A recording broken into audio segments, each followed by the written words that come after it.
परिवार एक गरीब का परिवार है।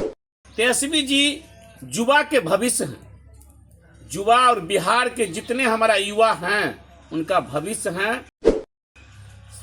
चाहे वो पढ़ने वाले बच्चे हो या बच्चियां हो, हमारे माँ बहन हो या हमारे बुजुर्ग हो, सभी का भविष्य है बिहार में अभी तो तेजस्वी यादव है। तो एक बार बिहार के सभी देश के भविष्य युवाओं को और हमारे बुजुर्गों को और माताएं बहनें को एक बार तेजस्वी जी पर भरोसा करना चाहिए।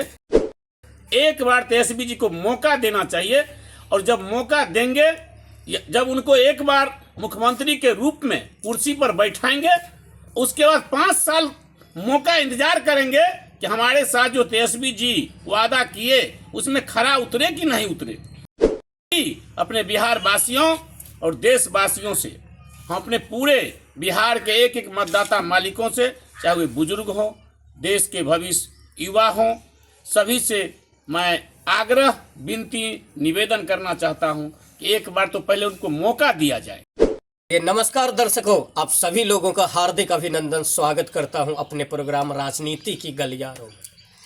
और राजनीति की गलियारों में चर्चा करते करते आज मैं पहुंच गया हूं उजियारपुर विधानसभा लोहागिर गांव में। यहां के हमारे माननीय श्रीमान उमेश राय सर आज से नहीं, कई वर्षों से, कई दशक से राजनीति कर रहे हैं। इनकी जनप्रतिनिधि के रूप में जो जनता के सेवा करते आए हुए हैं, कर रहे हैं और करते रहेंगे। इनके लिए सत्ता कुर्सी मायने नहीं रखती है। सत्ता तो आती रहती है, सत्ता तो जाती रहती है, पर सेवा के भाव कभी समाप्त नहीं होती है। तो आइए जानते हैं और करीब से जानते हैं उमेश राय सर को। सर, बहुत बहुत स्वागत है आपको हमारे प्रोग्राम में। एक चाहूँगा कि छोटा सा आपका परिचय हो जाए, लाखों दर्शक आपको देख रहे हैं। सर, सबसे पहले तो आप इतना ठंड में यहाँ तक आए, इसके लिए पूरे जनता और हमारे पूरे परिवार, पूरे क्षेत्र के लोगों से आपको धन्यवाद ज्ञापन करते हैं। और परिचय, मेरा उमेश राय नाम हुआ, लोहागिर पंचायत के पूर्व मुखिया रह चुके हैं। अभी वर्तमान में मिथिला मिल्क यूनियन समस्तीपुर जो डेयरी है, 3 जिला इसका कार्य क्षेत्र है, दरभंगा, मधुबनी, समस्तीपुर, उसका अध्यक्ष चेयरमैन हैं। और राजद के हम लगातार लगभग 95 से 2012 तक पंचायत अध्यक्ष रहे, 12 से 18 तक प्रखंड अध्यक्ष रहे। मेरी पत्नी 2006 से 2016 तक मुखिया लोहागिर पंचायत की रही, श्रीमती रीना कुमारी जी।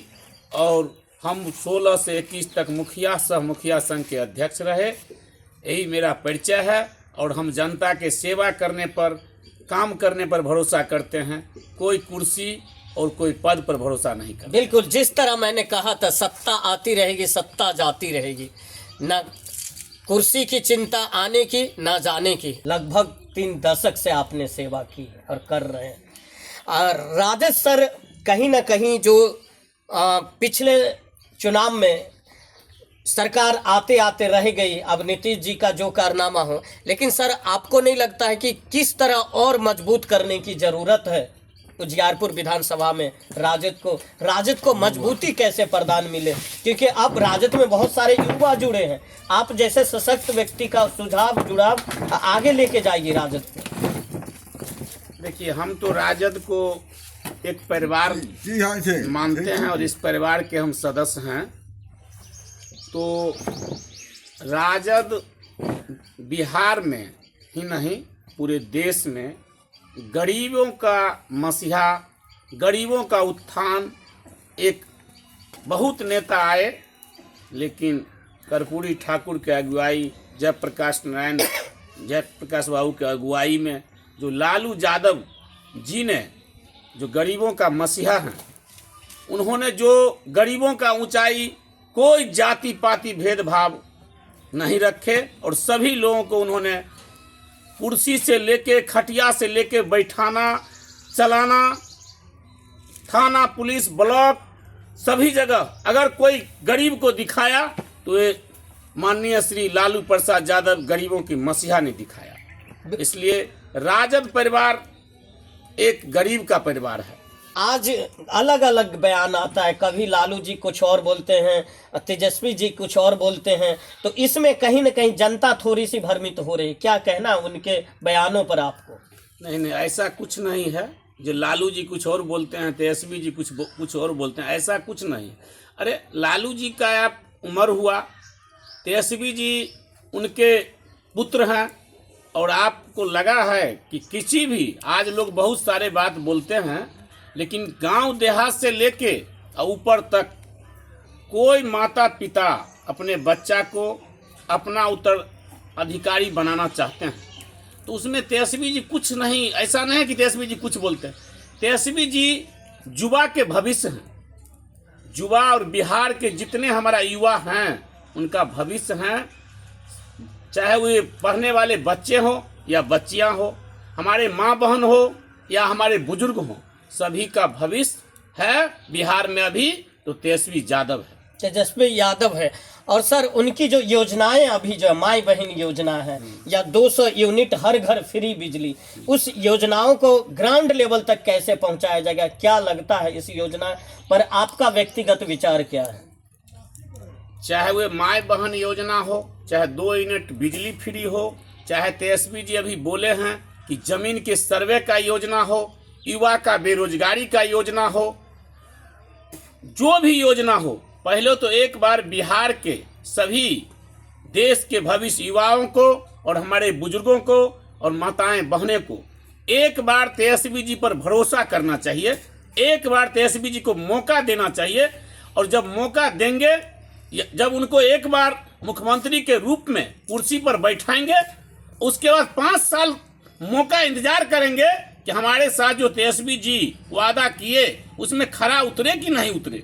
अगर नहीं उतरेंगे तब ना फिर इस पर विचार होगा। एक बार तो हम सभी अपने बिहार वासियों और देशवासियों से, हम अपने पूरे बिहार के एक एक मतदाता मालिकों से, चाहे वे बुजुर्ग हों, देश के भविष्य युवा हों, सभी से मैं आग्रह, विनती, निवेदन करना चाहता हूं कि एक बार तो पहले उनको मौका दिया जाए। नीतीश जी को हम धन्यवाद ज्ञापन भी करते हैं कि उन्होंने लालू जी और नीतीश जी बड़े भाई और छोटे भाई के भूमिका में निभाए हैं। तो जिस तरह हमारे माननीय श्री लालू प्रसाद जी अपने पुत्र को उत्तरदायी बनाए, उसी तरह उसी गति में रामविलास पासवान जी भी अपने चिराग जी को बनाए।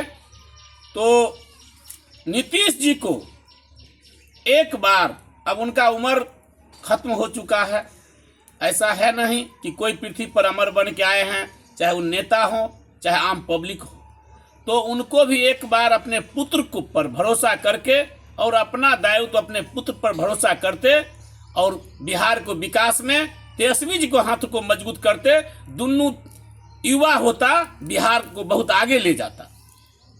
बहुत अच्छा सर मैं अब आता हूं उजियारपुर विधानसभा में। क्या लगता है आने वाला 7-8 महीना जो है किस तरह तैयारी हो? क्योंकि अभी लोकसभा चुनाव जो आलोक मेहता जी हार गए हैं, लेकिन जनता में थोड़ी सी तो अविश्वास पैदा हुआ है। क्या लगता है उन्हीं को लड़ना चाहिए या कोई नया कैंडिडेट खड़ा हो? आप बुद्धिजीवी लोग हैं, आप जनप्रतिनिधि रह चुके हैं इधर का।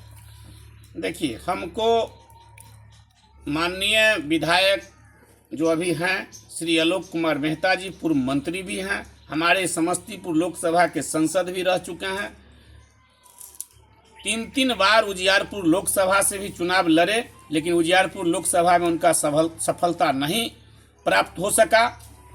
2 बार उजियारपुर से उन्होंने 15 से 20 और 20 से 25 में उन्होंने यहाँ विधायक भी बने, मंत्री भी बने। लेकिन हम लोगों को पिछले बार 20 में भी स्थानीय उम्मीदवार का मांग का हमने चर्चा किया, हमने इस स्थानीय का लड़ाई लड़ने का काम किया। फिर तेजस्वी जी हमको बुलाए और बुला के माननीय तेजस्वी जी जो हमारे देश के भविष्य हैं, हम लोगों से बात किए। बात करने के बाद उन्होंने आश्वासन दिया कि आपको मुख्यमंत्री चाहिए कि विधायक। हम लोगों ने कहा मुख्यमंत्री, तो मुख्यमंत्री उनसे जब बातचीत किए तो हम लोगों ने तेजस्वी जी के प्रभाव में बात में आके, और हम लोग राजद के सिपाही हैं, हम लोग आरजेडी के सिपाही हैं, हम लोग आरजेडी के परिवार के सदस्य हैं। तो हम लोग आए और हम अपने माननीय विधायक को मदद करके जिताने का काम किए। फिर उन्होंने विधायक के बाद फिर सरकार, जब हमारे नीतीश जी मेरे पक्ष में आए, मेरे पार्टी में जुड़े गठबंधन में, तो उन्होंने सरकार बना, फिर वो शिक्षा मंत्री बने, बहुत सारा बात हुआ। लेकिन स्थानीय उम्मीदवार का बात कुछ और होता है कि जिस तरह आज यहाँ आए तो आपसे हमारा मुलाकात हुआ।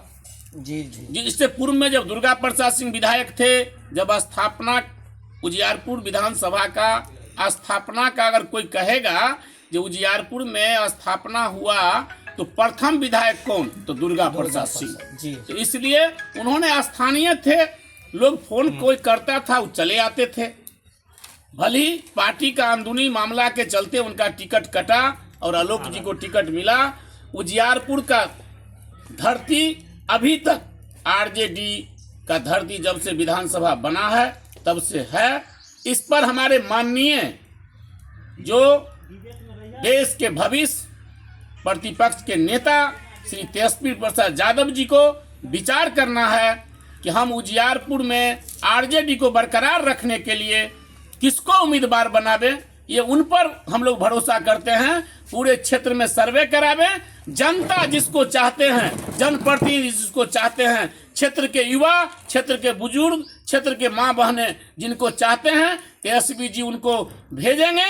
हम लोग उनके साथ कदम से कदम मिला के रहेंगे, जिस तरह हैं उसी तरह रहेंगे। बिल्कुल बिल्कुल। तो दर्शकों, बहुत बहुत धन्यवाद, आपने जो कीमती वक्त हमारे प्रोग्राम के दिए राजनीतिक गलियारों को। और उम्मीद करते हैं जो आप लोगों को इनके राय विचार से आपका क्या विचार है, आप लोग कमेंट जरूर करें।